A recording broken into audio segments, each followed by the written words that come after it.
Historias para Catecismo. La verdadera sabiduría cristiana se encuentra en el Catecismo. Escúchanos y disfruta cada día de una historia nueva que ilustre los principios doctrinales de nuestra fe. Ya sea que te presentemos vidas de santos, anécdotas de cristianos o libros de espiritualidad católica, en Historias para Catecismo encontrarás el material necesario para disfrutar más de las verdades de la fe. Acompáñanos. 16 de mayo. San Juan Nepomuceno. Presbítero y mártir, 1330-1383. El nombre de Juan Nepomuceno es evocador de un hecho histórico íntimamente relacionado con un punto tan trascendental para la confesión, cuál es la obligación estricta que tiene el sacerdote de guardar fielmente el secreto de cuanto hubiere oído en ella. Es el sigilo sacramental. Y, aunque su silencio hubiera de costarle la vida, el confesor no puede descubrir, a quienquiera que sea, lo que ha oído en la confesión, como ocurrió con nuestro santo, que prefirió ser horriblemente martirizado antes de traicionar su sagrado ministerio. Para el pueblo checoslovaco, Juan Nepomuceno es el santo nacional, tan venerado y popular como lo es Santiago en España. Nació Juan en Nepomuk, de donde se origina su nombre, modesta población del distrito de Pilsen, entre Praga y la frontera bávara. A principios del año 1330, subía del pueblo de Nepomuk dirigiéndose al convento del Cister, situado en las cercanías de dicha ciudad, un matrimonio entrado en años, artesanos de profesión y apellidados Wolfheim. Venerábase en la iglesia del monasterio una milagrosa imagen de Nuestra Señora, y a sus plantas fueron a postrarse entrambos peregrinos, suplicando a María Santísima se dignase otorgarles descendencia. No quedaron frustradas sus esperanzas, pues la Virgen les concedió en su día un hijo a quien, en las aguas bautismales, impusieron el nombre de Juan. Acaeció que, algunos meses después, comenzó el tierno infante a debilitarse de tal modo, que enfermó de gravedad, infundiendo a sus padres serios temores de que su existencia pudiera extinguirse de un momento a otro. Emprendieron aquellos piadosos consortes el camino del santuario de la Madre de Piedad, y allí oraron fervorosamente, prometiendo a la Virgen Nuestra Señora que, si curaba a su hijito, lo consagrarían muy de grado al servicio del Señor y a la propagación de su culto. De regreso al hogar, el niño, rebosando ya de vida, tendió las manecitas hacia su madre, como queriendo acariciarla. Estaba completamente curado.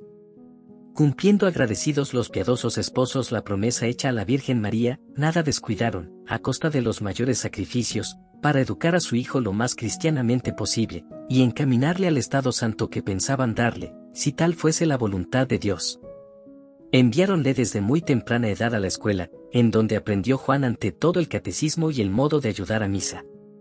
Tan pronto como estuvo impuesto en ambas cosas no dejó ninguna mañana de acudir al convento del Cister donde por pura devoción ejerció el oficio de acólito, causando su fervor la admiración de cuantos le veían. Cursa la carrera eclesiástica. En Juan corrían parejas la más acendrada piedad y la más despierta inteligencia, por lo que, con muy buen acuerdo, le enviaron sus padres a estudiar a Stav y más tarde a la Universidad de Praga. Graduóse allí de doctor en Sagrada Teología y Derecho Canónico. Cumpliendo los fines de su vocación, ordenóse de sacerdote y se dispuso para tan elevada dignidad con un mes entero de fervorosos ejercicios espirituales, aunando en su retiro la oración con las más ásperas mortificaciones, a fin de que el Señor le hiciera más y más digno del santísimo estado a que se había dignado llamarle. Poseía extraordinarias dotes de elocuencia sagrada, por lo cual el prelado diocesano le confirió el cargo de predicador en la iglesia de Nuestra Señora de Tin, en Praga. Acudía a oír sus apostólicos sermones incontable muchedumbre, estudiantes en su mayoría. Eran por desgracia muchos de ellos objeto de triste espectáculo para la población por su escandalosa conducta. Juan fue atrayéndolos poco a poco con su arrebatadora elocuencia, saliendo de sus sermones, aun los más desenfrenados, conmovidos y resueltos a mudar de vida. Resultados tan admirables, debidos a la santidad del predicador, fueron apreciados en su justo valor por el arzobispo y su cabildo, los cuales, bien para premiar sus relevantes servicios, bien para asegurarse el concurso de hombre tan distinguido, nombráronle canónigo de la catedral. Juan mostróse en todo momento dechado perfecto de puntualidad y asistencia al coro, y todo el tiempo que esta ocupación le dejaba libre empleábalo en laborar con inflamado celo por la salvación de las almas. Capellán y limosnero de la corte. Entre el auditorio que, pendiente de los labios del elocuente canónigo, le rodeaba, no era el menos asiduo el propio Wenceslao, hijo y sucesor del emperador Carlos IV de Bohemia, el cual aún no se había mostrado el tirano y perseguidor que aparecerá más adelante, aunque bien se vislumbraban ya en él ciertos desórdenes que le habían de valer, andando el tiempo, los sobrenombres de Beodo y Holgazán. Tenía por compañera a una esposa humilde y santa, la emperatriz Juana de Holanda, hija de Alberto de Baviera, duque de Holanda, y nieta del emperador Luis de Baviera. Excesivamente caprichoso y tornadizo, tan pronto se ve a Wenceslao amar a su esposa con delirio como manifestarle celos y agobiarla de injurias. Hombres de esta índole son a veces capaces de arranques que irresistiblemente los impulsa hacia lo bueno. Supo Wenceslao, por la fama, los brillantes triunfos del elocuente predicador, y quiso cerciorarse por sí mismo de la verdad de lo que se decía. Era el Domingo de Ramos. El canónigo Wölflein, deseoso, sin duda, de evitar males mayores que hubieran provocado, a no dudarlo, un motín, tal vez inminente, de los súbditos de la monarquía contra un soberano tan deplorable, predicó acerca del respeto debido a la autoridad legítima. El tema, naturalmente, fue muy del agrado de Wenceslao, y en el acto determinó nombrarle obispo para la sede vacante de Litomerice. No tuvo, sin embargo, resultado su buen intento, pues Juan se resistió declarándose indigno de ocupar tan elevado cargo.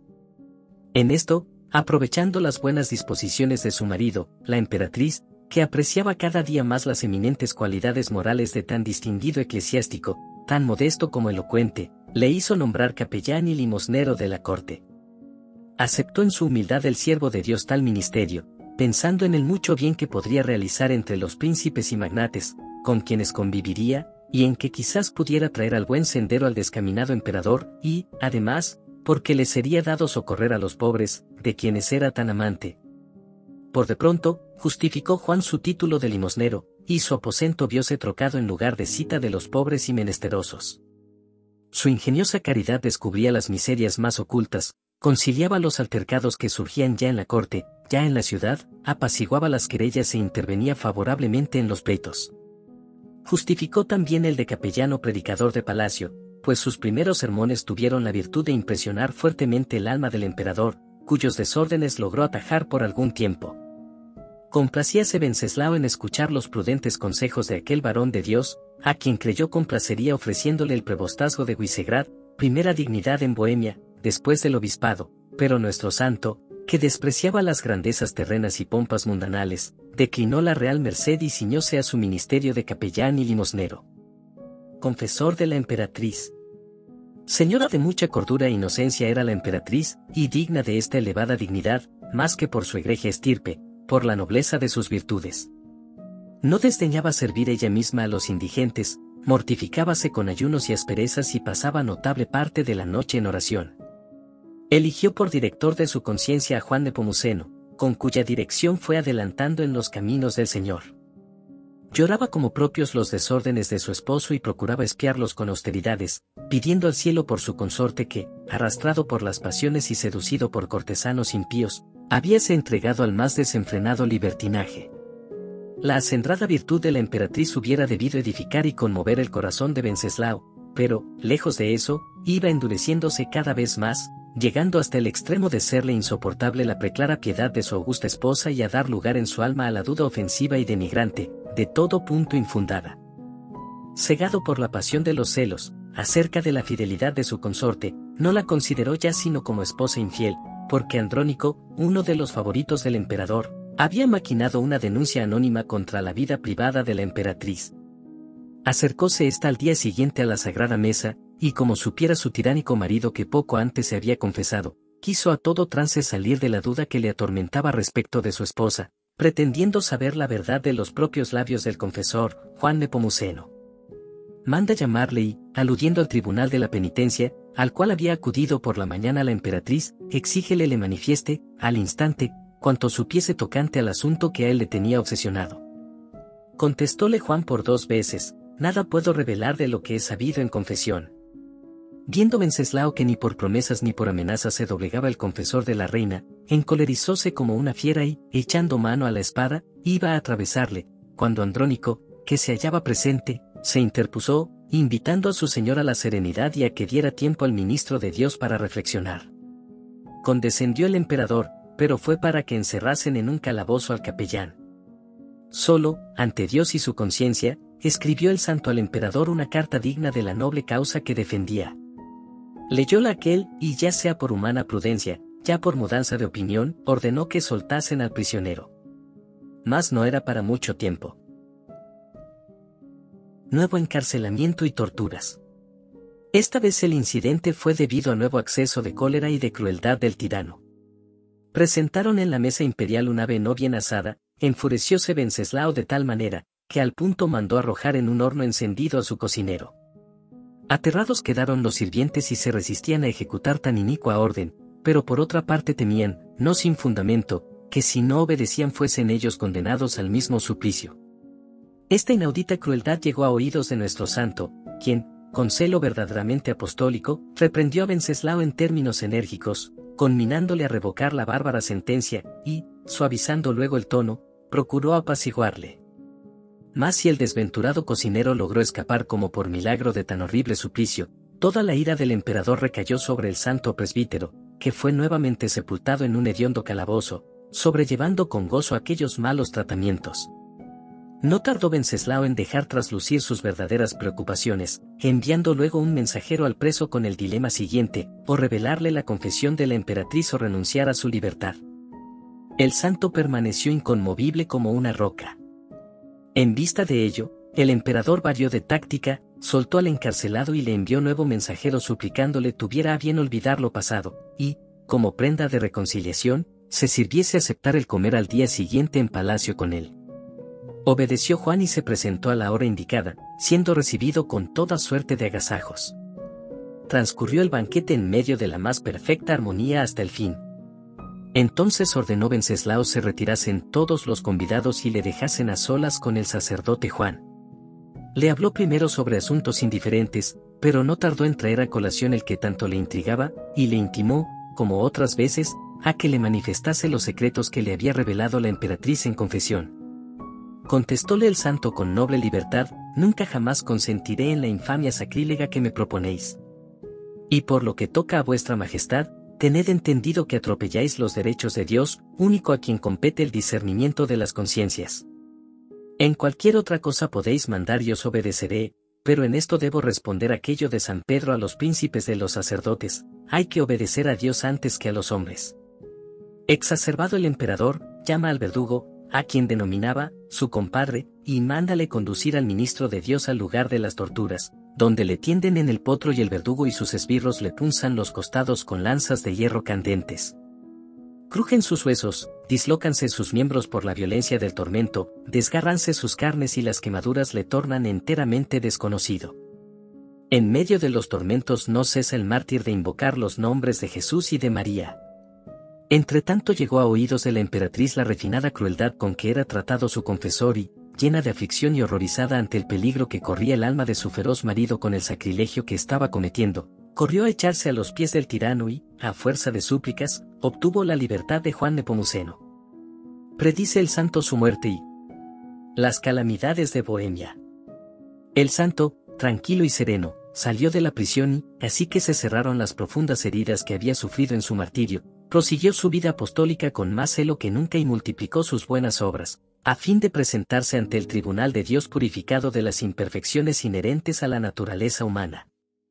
Con estas disposiciones subió cierto día al púlpito de la Catedral de Praga, para despedirse de aquel pueblo que él había evangelizado durante tantos años y, tomando como tema de su sermón el último discurso del Salvador del mundo en la memorable noche de la Santa Cena.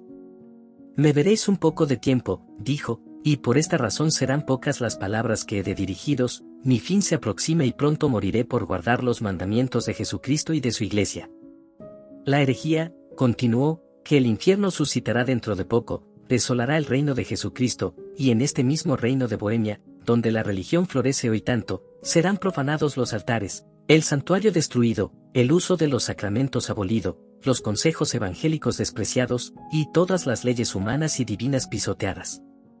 Los templos y monasterios del Señor serán reducidos a cenizas, gran número de religiosos perecerá al filo de la espada, o por hambre, sed y otros bárbaros suplicios. Los lobos entrarán al asalto en el aprisco, devorarán el rebaño y se apoderarán del patrimonio de Cristo. Todo será derrumbado y escarnecido, las potestades infernales se desencadenarán, ay de aquellos que caigan en las manos de los falsos profetas. Estas terribles predicciones, que arrancaron lágrimas al auditorio, no tardaron en cumplirse, pues 30 años más tarde, Juan Hus, Jerónimo de Praga y otros herejes sembraron en todas partes sus detestables errores, llevando el luto y la desolación a toda Bohemia, quemaban las iglesias, derribaban los monasterios y cometían vilezas, desmanes e iniquidades hasta entonces desconocidos. Y, para colmo de males, algún tiempo después, la mayoría de los habitantes del país fueron arrastrados a la herejía de Lutero. Ahí terminar su sermón se despidió de todos los fieles de Praga y pidió perdón de los malos ejemplos que pudiera haberles dado. El pueblo, sobrecogido de temor y de dolor, respondió de nuevo con llantos y gemidos. El mártir. Como sabía que su martirio se acercaba, pocos días después fue nuestro santo a postrarse a los pies de Nuestra Señora de Banzel, cuya imagen habían llevado en otro tiempo a Bohemia San Cirilo y San Metodio con la luz de la fe cristiana. Tras larga y fervorosa oración, y ya a la caída de la tarde, se dirigió a su alojamiento. Al pasar junto al Palacio Imperial, fue visto desde una ventana por el cruel Wenceslao, cuya cólera se citó al extremo de que, haciéndole llevar a su presencia, le dijo estas brutales palabras: «Oye, tú, cura, no se trata ya de guardar silencio. O hablas inmediatamente, o mueres sin remedio, pues, si no me dices ahora mismo lo que sabes de la emperatriz, vas a beber toda el agua del río Moldava». Juan miró atentamente al tirano, sin dignarse responder a sus groseras palabras, y esperó, con la tranquilidad de quien se pone por completo en manos de Dios, el momento de recibir la corona del martirio, que le había sido anunciada. Esta actitud acabó de enfurecer a Wenceslao que, fuera de sí, exclamó, dirigiéndose a sus servidores: «Llevaos de aquí a este hombre y, así que las sombras de la noche sean bastante espesas para ocultar al pueblo la ejecución de la sentencia, arrojadlo al río y que en él perezca». Los esbirros del tirano cumplieron la bárbara orden y, atado de pies y manos, fue arrojado al río Moldava el día 29 de abril del año 1383, víspera de la festividad de la Ascensión del Señor. Ejecutó el inicuo emperador tan horrendo crimen al amparo de las tinieblas de la noche, imaginándose que había de permanecer ignorado, pero no bien el cuerpo quedó sumergido en las aguas, cuando un resplandor maravilloso se cernió sobre las ondas, inmoble al principio, más tarde siguió lentamente la corriente. Tan señalado prodigio atrajo a las orillas del río a todos los habitantes de la ciudad, ignorantes todavía de la causa que la había producido. La misma emperatriz, a cuyos oídos llegó lo maravilloso del caso, fue a buscar a su feroz marido para hacerle partícipe de las nuevas de tan extraordinaria maravilla. Imposible es pintar el espanto que se retrató en el rostro del tirano cuando supo que el horrendo crimen que había querido ocultar en las sombras de la noche, quedaba al descubierto por los adorables designios de la providencia. Lleno de horror se encerró en sus habitaciones, en las cuales estuvo 3 días sin recibir a nadie, viendo constantemente con los ojos de la imaginación el cuerpo de su víctima, iluminado de celestiales resplandores. No tardó en quedar aclarado el misterio. Los verdugos traicionaron el secreto del príncipe y, en virtud de las leyes naturales, el cuerpo salió a la superficie. El cadáver del mártir fue recogido y depositado en la iglesia de Santa Cruz de los Penitentes, desde donde fue trasladado con gran pompa por el cabildo, clero e inmensa muchedumbre de fieles, a la catedral. Pronto descargó la cólera divina su furor sobre el infame Wenceslao. A los pocos años, maldecido de su pueblo y destronado por su propio hermano, murió sin reconciliarse con Dios mediante el sacramento de la penitencia. En cambio, el sepulcro del mártir fue glorioso con multitud de milagros. San Juan Nepomuceno fue beatificado por el Papa Inocencio III, en 1721, y canonizado por Benedicto XIII, el 19 de mayo de 1729.